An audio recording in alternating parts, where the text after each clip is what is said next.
प्यारे भाइयों और बहनों, धार्मिक कथाओं चैनल में आपका हार्दिक स्वागत है। प्यारे दोस्तों, आज हम बात करेंगे कार्तिक मास में तुलसी की महिमा के बारे में। घर में तुलसी का पौधा जरूर लगाएं। आप हर रोज़ तुलसी को जल चढ़ाएं, घी का दीप लगाएं और आरती करें। वीडियो को पूरी सुनना, कमेंट बॉक्स में जय तुलसी माता लिखना ना भूलें। अब मैं कार्तिक मास में तुलसी की महिमा के बारे में बताने जा रही हूँ। अम्मा जी कहते हैं कि कार्तिक मास में जो भक्त प्रातःकाल स्नान करके पवित्र हो कोमल तुलसी दल से भगवान दामोदर की पूजा करता है, वह निश्चय ही मोक्ष पाता है।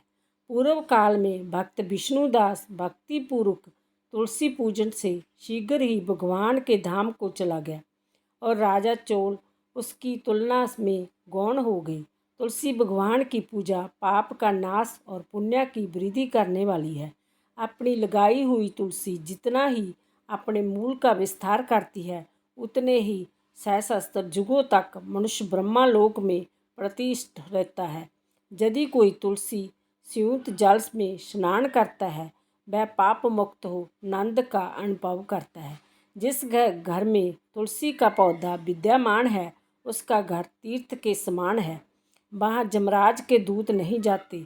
जो मनुष्य तुलसी काष्ठ संयुक्त गंध धारण करता है, क्रियामान पाप उसके शरीर का स्पर्श नहीं करते। जहाँ तुलसी वन की छाया हो, वहीं पर पितरों की तृप्ति के लिए श्राद्ध करना चाहिए। जिसके कान में, मुख में और मस्तिष्क पर तुलसी का पत्ता दिखाई देता है, उसके ऊपर जमराज दृष्टि नहीं डाल सकते। प्राचीन काल में हरिमेधा और समेधा नामक दो ब्राह्मण थे। वह जाते जाते किसी दुर्गम वन में परिश्रम से व्याकुल हो गए। वहाँ उन्होंने एक स्थान पर तुलसी दल देखा। समेधा ने तुलसी का महान वन देखकर उसकी परिक्रमा की और भक्तिपूर्वक प्रणाम किया। जय देख हरिमेधा ने पूछा कि तुमने अन्य सभी देवताओं व तीर्थव्रतों के रहते तुलसी वन को प्रणाम क्यों किया? तो समेधा ने बताया कि प्राचीन काल में जब दुर्वासा के श्राप से इंद्र का ऐश्वर्य छिन गया, तब देवता और असुरों ने मिलकर समुद्र मंथन किया, तो धन्वंतरी रूप भगवान श्री हरि और दिव्यावस्थियाँ प्रकट हुई। उन दिव्यावस्थियों में मंडलाकर तुलसी उत्पन्न हुई, जिसे ब्रह्मा आदि देवताओं ने श्री हरि को समर्पित किया और भगवान ने उसे ग्रहण कर लिया। भगवान नारायण संसार के रक्ष और तुलसी उनकी प्रीतमा है, इसलिए मैंने उन्हें प्रणाम किया है। समेधा इस प्रकार कह ही रहे थे कि सूर्य के समान अत्यंत तपस्वी विशाल विमान उनके निकट उतरा। उन दोनों के समक्ष ही वहाँ एक बरगद का वृक्ष गिर पड़ा और उसमें से दो दिव्य पुरुष प्रकट हुए। उन दोनों ने हरिमेधा और समेधा को प्रणाम किया।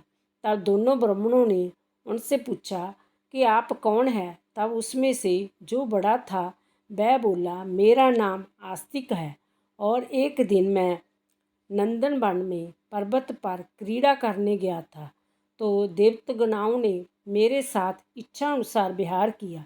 उस समय उन युवतियों के हार के मोती टूटकर तपस्या करते हुए लोमश ऋषि पर गिर पड़े। यह देखकर मुनि को क्रोध आया। उन्होंने सोचा कि स्त्रियां तो परतंत्र होती है, अंत जय उनका अपराध नहीं, दुराचारी आस्तिक ही श्राप के योग्य है। ऐसा सोचकर उन्होंने मुझे शापित किया। अरे तू ब्रह्मा राक्षस होकर बरगद के पेड़ पर निवास कर। जब मैंने विनती से उन्होंने प्रसन्न किया, तो उन्होंने श्राप से मुक्ति की विधि सुनिश्चित कर दी कि जब तू किसी ब्राह्मण के मुख से तुलसी दल की महिमा सुनेगा, तो तत्काल तुझे उत्तम मोक्ष प्राप्त होगा। इस प्रकार मुक्ति का श्राप पाकर मैं चिरकाल से इस वट वृक्ष पर निवास करता था। आज देववंश आपके दर्शन से मेरा छुटकारा हुआ है। तत्पश्चात वह दोनों श्रेष्ठ ब्राह्मण परस्पर पुण्यमयी तुलसी की प्रशंसा करते हुए तीर्थ यात्रा को चल दिए। इसलिए भगवान विष्णु को प्रसन्नता देने वाले इस कार्तिक मास में तुलसी की पूजा अवश्य करनी चाहिए। हरे राम राम राम हरे हरे, हरे कृष्ण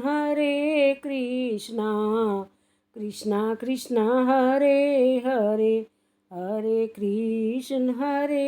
कृष्णा कृष्णा कृष्णा हरे हरे।